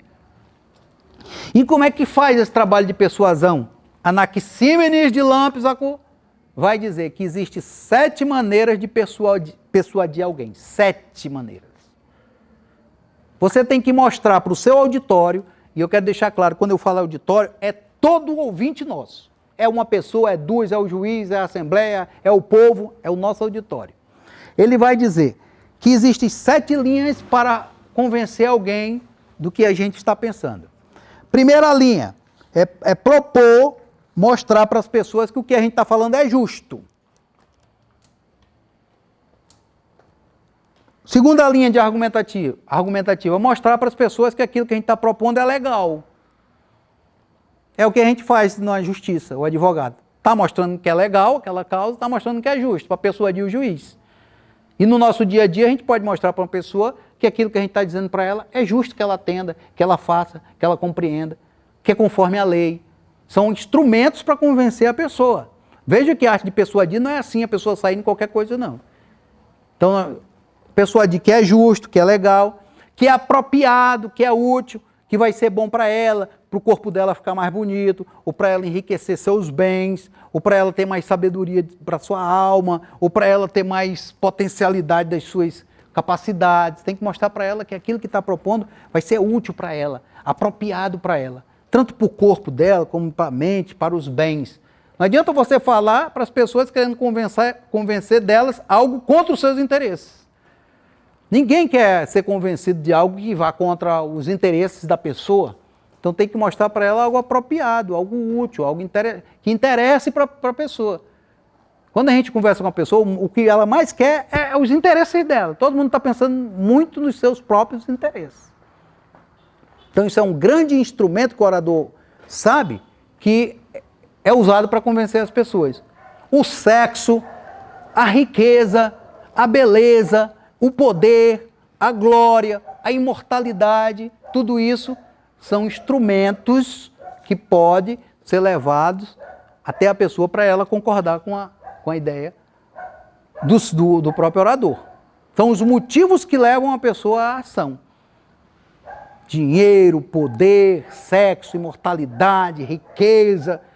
Às vezes a pessoa quer um poder material, mas está querendo ser poder espiritual, mais iluminado do que os outros, né? Um mestre maior do que os outros. Então ele quer um poder de alguma maneira, um intelectual maior, se não é material é intelectual ou é espiritual, mas o poder está sempre ali em jogo. Então o orador, sabendo disso, ele vai usar esses motivos que fazem com que a pessoa tome uma decisão. Rapaz, faz isso que tu vai se destacar no meio das pessoas. As pessoas vão começar a te ver, vão dizer, olha que cara inteligente. Aí o cara diz, rapaz, é mesmo, vou começar a fazer isso. Ou seja, está tocando em algo dele, sensível dele. Ô rapaz, é o seguinte, se tu fechar esse negócio aqui, tu vai ganhar pelo menos 30% em cima disso aqui em menos de uma semana. Opa, por isso que a maioria das pessoas são enganadas por estelionatário.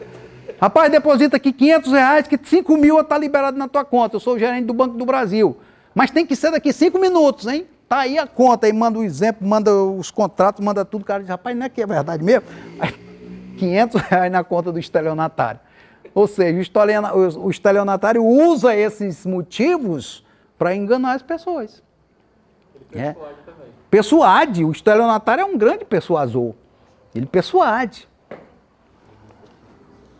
E é engraçado que eu sou uma pessoa que ensino retórica, que é a arte de persuadir, mas para mim persuadir não é fácil. Graças a Deus eu nunca caí nesses jogos de estelionatário e nem quero cair. Né? Porque o cara vem, um dia desse um cliente me ligou, rapaz, eu fui preso aqui na Polícia Federal em Assis Brasil, a polícia está aqui comigo, mas é o seguinte, doutor, eu tô sem dinheiro aqui, ó, eu tô vendendo joia, eu vendo ouro, a polícia apreendeu tudo aqui.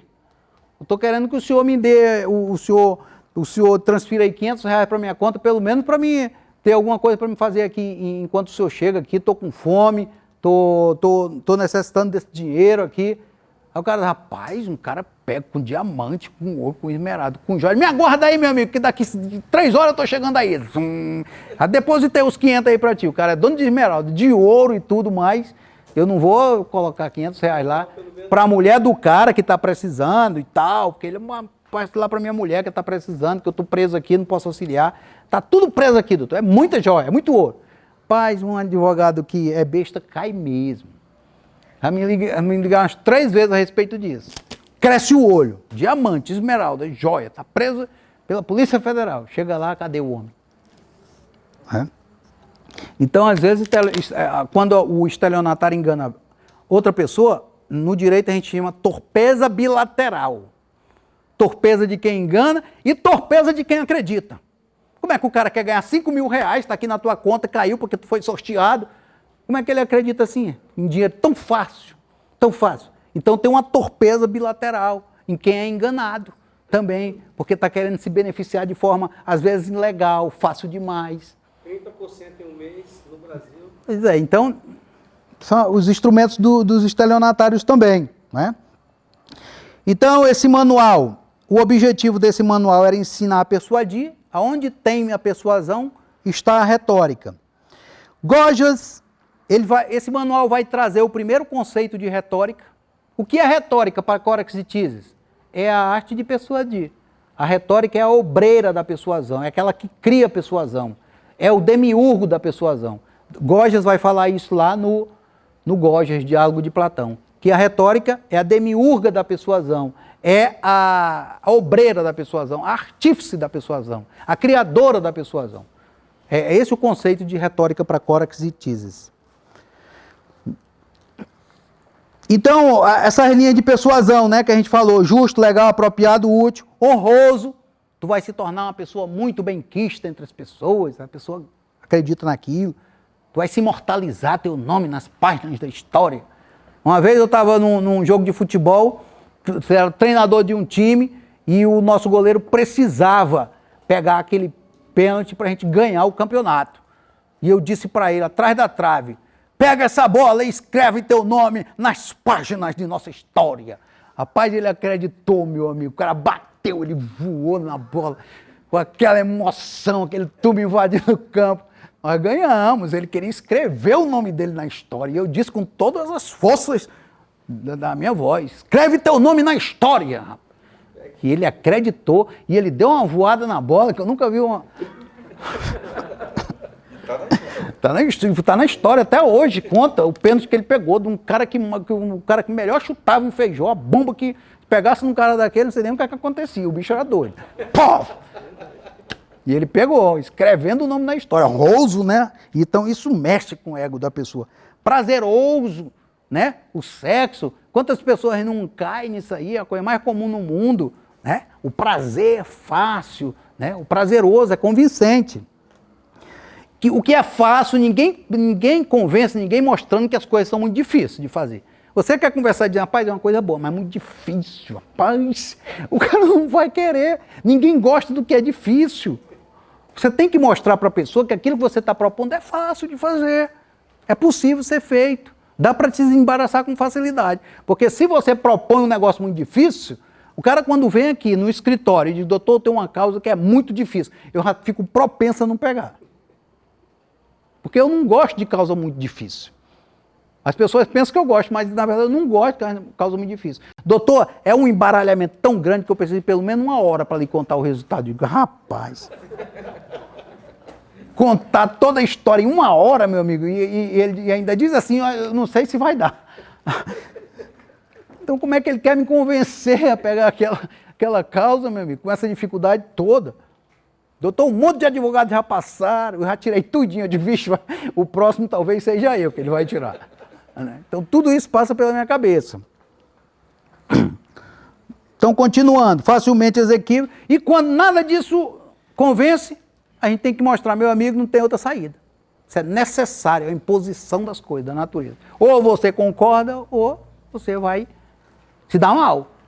Então chega um momento que mostrar para as pessoas que é algo que tem que acontecer, que é uma questão de não tem jeito. Então tudo isso são instrumentos para persuadir alguma pessoa. Quando a pessoa está persuadindo, seja na imprensa, seja no tribunal, ele vai ter que fazer recurso dessas linhas aqui. Ou várias dessas linhas, ou uma só delas, ou combinando essas linhas com as outras, mostrando que é justo, que é legal, que é apropriado, que é honroso, que é prazeroso, que é fácil, que é útil. Tudo isso são formas da gente persuadir os nossos ouvintes. Então o manual já estabelecia também a retórica baseada no eikós, como eu já falei, que é o fundamento filosófico da retórica, pois onde a verdade não se revela absoluta a todos, os homens, é na busca do verossímil que a gente tem que encontrar a melhor saída. Gorgias vai ser muito precioso quando ele diz o seguinte, sabe quando é que o homem vai deixar de precisar da oratória? Sabe quando é que o homem vai prescindir da retórica? Quando ele conheceu, quando ele for onisciente. Quando o homem for onisciente, rapaz, é uma grande verdade, em pouca frase. Quando o homem for onisciente, ele vai prescindir da retórica, ele vai dispensar a retórica. Quando ele conhecer o passado, quando ele conhecer o futuro, ou quando ele conhecer o presente, e quando ele prever o que vai acontecer no futuro, quando ele for um onisciente, aí será decretada a morte da retórica. Enquanto isso, a retórica sempre existirá, porque nós não conhecemos o passado, nós vamos ter que reconstruir o passado, o presente a gente não percebe todo, e o futuro é uma incógnita. Nós vamos ter que elaborar, nós vamos ter que dialogar, nós vamos ter que pensar, nós vamos ter que trabalhar uma possível verdade, uma verdade aceitável para tudo isso, porque nós não somos oniscientes, nós estamos sempre precisando aprender, precisando se aperfeiçoar. Então Gorgias diz que só prescindiremos da retórica quando todos fomos oniscientes. O manual ensinava a organizar o discurso, que é essa parte da retórica que a gente chama de disposício, proêmio, exposição, argumentação e peroração. Nem sempre uma oratória precisa disso tudo. Numa festa de aniversário não precisa. Às vezes você já entra elogiando a pessoa, parabenizando, desejando uma coisa. Não tem muitas vezes essa introdução, esse desenvolvimento e conclusão. Agora, numa palestra como essa, tem que ter. Numa defesa no tribunal do júri, tem que ter. Numa explanação de uma peça jurídica, tem que ter essas partes da retórica. Tem que ter essas partes do trabalho argumentativo.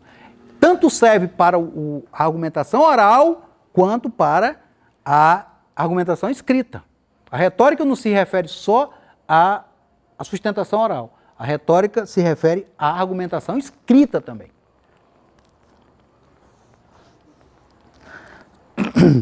Então vejam só, esse manual também ensinava a maximizar e a minimizar os argumentos. Perguntaram a Isócrates, que foi discípulo de Tises, o que era a arte da retórica. Aí ele disse que a arte da retórica é a ciência de fazer grande o pequeno e pequeno o grande. É uma coisa interessante. Porque muitas coisas que a pessoa muitas vezes faz, vamos supor, o promotor apresenta no júri uma folha corrida do réu. É um negócio grande. Ali já prejudica muito a defesa. Mas o bom orador, ele dá um jeito de tornar aquela coisa grande pequena. Ele pode mostrar, não, doutor, o senhor mostrou essa ficha corrida toda do cara, olha aqui o que foi, ó. Aqui foi um dano ambiental, ele já repôs aqui a floresta, já, doutor, isso aí já passou. Doutor, isso aqui? Isso aqui foi uma discussão com a mulher dele, que ele ameaçou, mas foi só, nem arranhão teve, a mulher depois até tirou a queixa, doutor. Isso aí é coisa que acontece com o casal, com um com o outro. Aí o que é que o doutor está falando mais aqui? Ah, o doutor está falando aqui com roubo. Doutor, que roubo? Isso aqui o cara estava no supermercado, estava precisando. Aqui está dizendo o roubo de 4 latas de leite e tal. O senhor acha isso um roubo? Precisando para sustentar o menino, doutor? Aí o senhor vem com essa ficha corrida aqui, querendo condenar o rapaz. Doutor, o orador começa a transformar aquilo que aparentemente era grande em um negócio menos relevante, menor. Quando o orador enaltece as virtudes de uma pessoa, ele maximiza, porque é amigo dele, é o político que ele prefere, é o eleitor, né? Então isso é muito comum nos eleitores, né? Quando é fanático por um político. O que ele faz de errado? Não, rapaz, isso aí não. Pelo menos ele é sincero, ele fala o que pensa, ele é... Então vai minimizando as coisas, né? Vai minimizando e maximizando. Então o orador ele é perito em maximizar e minimizar as coisas conforme lhe convém. Mas para isso ele precisa ter cultura, ele precisa ter saber, ele precisa ter visão, um acúmulo de conhecimento para ele poder ver as coisas por determinados ângulos. Porque quando a gente vê alguma coisa de determinados ângulos, é grande. Mas se ele tiver condições de ver uma coisa por outro ângulo, ele vai ver que não é tão grande quanto aquele ângulo que ele tinha visto. Por isso que Platão vai dizer que dialético é aquele que vê o todo. Quem não vê o todo não é dialético. Quem vê o todo é dialético. Então a pessoa está achando muito grande aquilo, porque ele só tem aquela perspectiva de visão. Quando ele vê por outra perspectiva, ele vai ver que não é tão grande. É pequeno. E às vezes aquilo que era pequeno não é tão pequeno, é grande. Mas para isso precisa ter cultura, erudição, enciclopedismo, visão clara mental. Anaxímenes vai dizer, aqui ele repete muitas vezes, a expressão farto material, copioso material, abundante material. É isso que o grande orador tem que ter. Copioso material, abundante material, rico material. Que significa? Rica cultura, rico saber, muita leitura, muita experiência. Tudo isso é que vai fazer com que o orador, às vezes, tenha condição de fazer o que é grande pequeno e pequeno grande, pela capacidade de visão mental dele. Então o orador não é um homem superficial. O orador é um homem de cultura. Ninguém era grande orador na Grécia sem enciclopedismo. Gorgias é considerado o homem mais culto de toda a história da Grécia. O sofista. Ele chegava em qualquer lugar, de milhares de pessoas, e dizia, proponham-me um tema. E as pessoas, falam sobre isso. Ele desenvolvia aquilo ali com a competência que as pessoas o aplaudiam. Por isso que era muito afamado, ganhou muito dinheiro na Grécia com essa sua vasta erudição. Hípias fazia suas próprias roupas, seu anel, seus colares, de tão polímata que ele era. Ele era pintor, ele entendia de astronomia, de teologia, de filosofia, de retórica. Antifonte era orador, atuava nos tribunais, interpretava sonho, curava as pessoas por meio da terapia, que é o princípio até ali da psicanálise. Ele curava por meio da palavra. Ele tirava a tristeza das pessoas, tirava a inveja das pessoas, tirava o medo das pessoas, pela cura, pela palavra. Além de ser advogado, ele ainda tinha um escritório lá de psicologia, aqui na nossa linguagem atual. Aqui cura-se pelo poder da palavra. As pessoas então iam lá para poder jogar de fora a depressão, a tristeza, e ele curava por meio do seu poder verbal. Então eram homens enciclopédicos, polímatas, ensinavam não só retórica, os sofistas, ensinavam retórica, ensinavam política, ensinavam o homem a administrar uma cidade, ensinavam o homem a administrar a sua própria vida, a sua própria casa, ensinavam matemática, ensinavam música. Então eram homens extraordinários do ponto de vista de cultura. Então o orador não é um oba-oba de querer fazer um cursozinho para saber os gestos e tal, como é que se posiciona, isso é útil, de alguma maneira é útil. Saber que as pernas não podem ficar assim, tem que ser mais ou menos assim. Né? Saber que não pode se movimentar como um leão enjaulado todo tempo, mas também não pode ficar parado aqui falando para as pessoas assim, sem gestos. É importante. É importante. Mas não é isso que vai tornar uma pessoa orador, não. O que vai tornar uma pessoa orador de verdade é a erudição, é a cultura, é o enciclopedismo. Isso é que vai tornar uma pessoa o orador original. O orador greco-romano, como Marco Túlio Cícero, Quintiliano, Gorgias, Protágoras. Esses grandes oradores foram homens de grande, vastíssima erudição.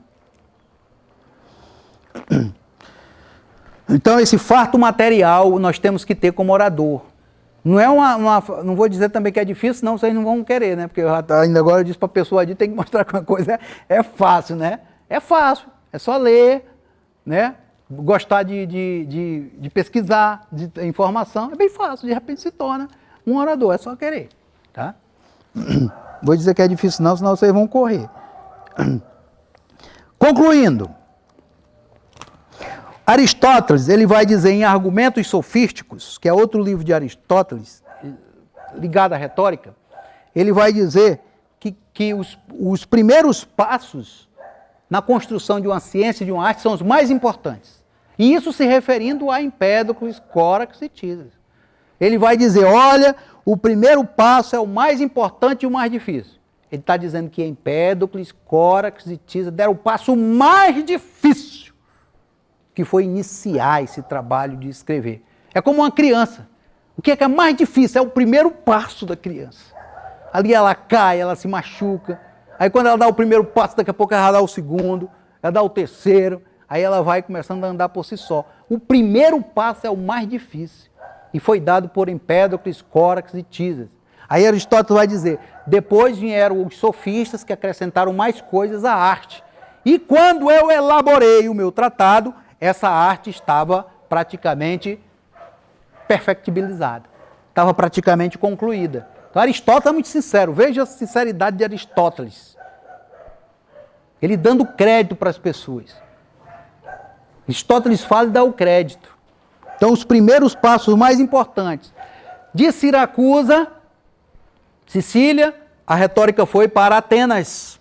E com os sofistas se tornou a gloriosa arte, ensinada para os jovens. Era o maior saber, o mais importante saber do grego. Se tem uma coisa que caracteriza o homem grego é a eloquência, é a retórica. Isso Nietzsche já dizia. É o que caracteriza a grecidade, a helenidade, a cultura grega, é a sua paixão pela palavra, é a sua paixão pela retórica. É isso que mais do que a escultura, a filosofia, a pintura, o teatro, a poesia, é o que mais caracteriza o homem grego, é essa paixão pela arte de falar, de se expressar. O que caracteriza a cultura grega, caracteriza a helenidade. Ganhou o seu apogeu, o seu brilho. Depois da Grécia foi levada para Roma, com Cícero, que brilhou entre os grandes oradores do mundo. Depois de Quintiliano, que foi seu discípulo, viveu um século depois. Aí depois, quando o Império Romano ruiu, nós entramos no que se chama de Idade Média, a retórica conseguiu sobreviver nos monastérios, nas igrejas, o uso que os padres faziam para propagar o cristianismo, se apropriaram do saber pagão e transformaram aquele saber num saber cristão, utilizado em favor do cristianismo, da religião nascente, principalmente com Santo Agostinho, que adaptou a oratória pagã e transformou na oratória cristã. E Santo Agostinho era professor de retórica. E atravessou toda a Idade Média, chegou lá no Renascimento, no século V ou no século XV, e chegou com um grande esplendor, renascendo, com Erasmo de Roterdã, com Rabelais, com os grandes renascentistas, que fizeram com que essa retórica de Cícero, de Quintiliano renascesse, aí em Florença, na Itália, que a cultura greco-romana renascesse, e com ela renasceu a arte da retórica, principalmente com Erasmo de Roterdã, que é considerado o príncipe dos humanistas, o príncipe do Renascimento. Aí depois atravessou os séculos com os jesuítas ensinando nas suas escolas, com a Ratio Studiorum, que era o plano de educação, o currículo dos jesuítas, onde a retórica era a principal disciplina. E dos jesuítas saíram grandes pensadores, como Voltaire, como Montesquieu, como nosso padre Antônio Vieira, aqui no Brasil, que tiveram a educação jesuíta, muito forte a arte retórica nos jesuítas. Aí entrou no século das luzes, ali no século XVIII, com os iluministas, com Adam Smith, escrevendo suas conferências de retórica, que eu tenho aqui, um livro recente publicado, 30 conferências sobre a arte retórica. Aí nós temos Rousseau, lá no seu livro Emílio, ou a Educação, achando extraordinário o que os gregos fizeram com a arte da palavra, com a eloquência, defendendo a retórica das imagens. Quando mataram Júlio César, o que é que fez Marco Antônio? Levou o manto ensanguentado, apresentou para o povo. É o que o promotor faz no julgamento, né? Está lá a perícia, aí ele mostra lá o corpo da vítima sendo estrangulado aqui, a perícia, os fatos, o jurado que faz assim, aquela coisa toda. É a retórica das imagens que Rousseau defendia no seu Emílio. A Marco Antônio apresentou o manto de César ensanguentado no meio do povo, e o povo começou a se rebelar contra os assassinos de César. Então a retórica foi prestigiada também no século das luzes. Depois entramos numa era onde a retórica diminuiu sua força, no século XIX, com o positivismo, com o cartesianismo, que queriam achar uma verdade absoluta, objetiva, numa mesma linha de Platão. Quando se pensou que a retórica tinha fenecido, aparece esse grande livro, Tratado da Argumentação, de Chaim Perelman, que se propõe a resgatar a glória da retórica antiga, a partir da década de 50 do século passado, e hoje é a principal obra dos tempos modernos. Se nós tivermos que escolher as duas principais obras da história, nós escolheríamos, com certeza, a retórica de Aristóteles e a retórica de Chaim Perelman. Esse resgata esse, mas esse aqui, dentro desse aqui está toda a tradição de Córax e Tísias, dos sofistas, de toda a arte que foi trabalhada. Sem esquecer, é claro, os livros de Cícero, de Quintiliano. Mas esses são os dois mais preciosos livros.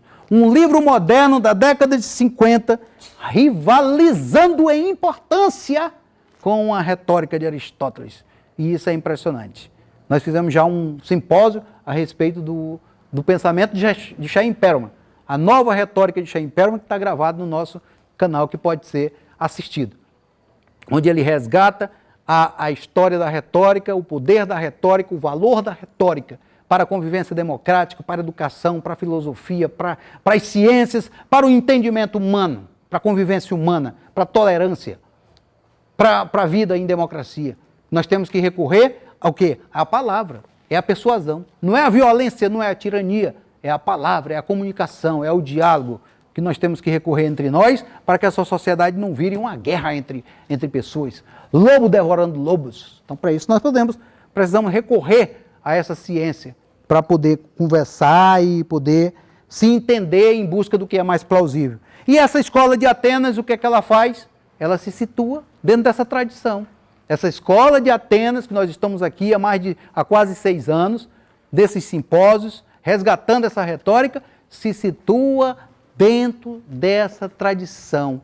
Por isso que o lema da nossa escola é ser herdeira da retórica antiga, promotora da nova retórica.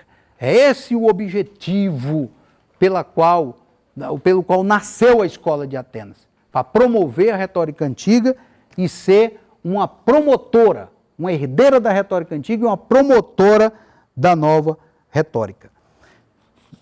Então eu espero que tenha clareado para todos os senhores mais a respeito desses 2 homens importantes na história, primordiais na história da retórica, Córax e Tísias, os inventores da arte retórica. Grato pela presença de todos vocês nesse importante simpósio da nossa escola. Muito grato, senhores.